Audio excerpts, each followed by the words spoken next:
Olá, caros alunos, seja bem-vindo para mais uma aula sobre o feudalismo. O feudalismo teve início com as invasões germânicas bárbaras do século V ao século XV, principalmente com a queda do Império Romano do Ocidente na Europa. As características gerais do feudalismo eram: lembrar, poder político descentralizado na mão da nobreza feudal ou dos senhores feudais. A economia era baseada na agricultura. Os feudos era a principal unidade política, a principal unidade produtiva da sociedade feudal. Prevaleceram na Idade Média, falando do aspecto político, as relações que nós chamamos de suzerania, vassalagem. O suzerano era quem dava um lote de terra ao seu vassalo, sendo este último devia prestar fidelidade e ajuda ao seu senhor. Isto mesmo. Como que estava organizada a sociedade feudal? Pois bem, a sociedade feudal era estática, isto é, com pouca mobilidade social. Era rigidamente hierarquizada. A nobreza feudal, isto é, senhores feudais, cavaleiros, condes, duques, viscondes, era detentora de todas as terras e arrecadava impostos dos mais pobres, que eram os camponeses.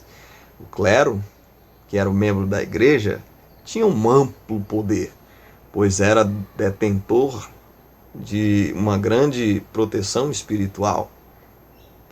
Esta, por sua vez, era isenta de impostos e, além disso, arrecadava um imposto chamado Tostão de Pedro.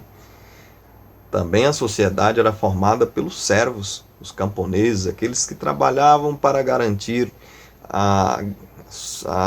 toda a sustentabilidade, dos habitantes do feudo.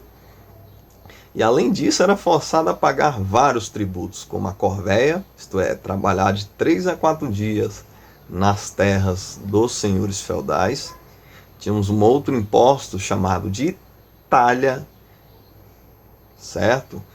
Um outro imposto chamado de banalidade, que era a utilização dos moinhos, forno e de outro tipo de ferramentas que era utilizado, que era do senhor feudal. Como que estava a questão da economia? Vamos lá, mais um ponto de atenção.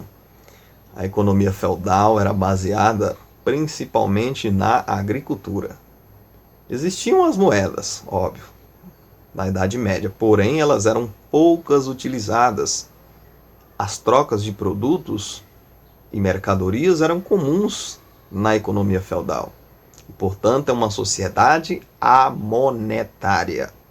O feudo era a base da economia daquele período, pois quem tinha terra possuía mais poder. Terra era um grande indicativo de poder, isto é, o feudo. O artesanato também era praticado na Idade Média. No entanto, a produção era muito baixa, pois as técnicas de trabalho agrícola eram extremamente rudimentares. Para isso era utilizado o arado, puxado pelos bois, muito utilizado na agricultura. Boa sorte, tudo de bom.